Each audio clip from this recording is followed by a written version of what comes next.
Hello, in this video I want to show you how to install Microsoft Edge browser for your Nokia X10. And to do this, first let's open our Google Play Store. Here we want to find Microsoft Edge. Now let's install it.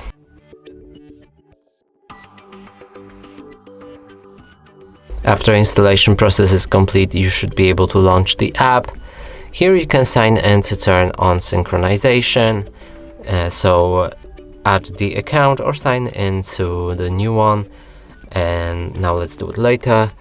Here you can set up for data sharing preferences, so accept or not.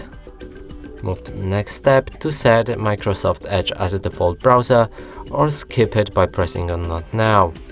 I'm gonna do it. Here pick Edge and set as default.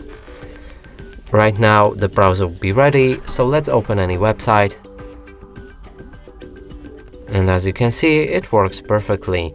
And that's it for this video. Hope you like it. Please consider subscribing to our channel, leave a like and a comment below.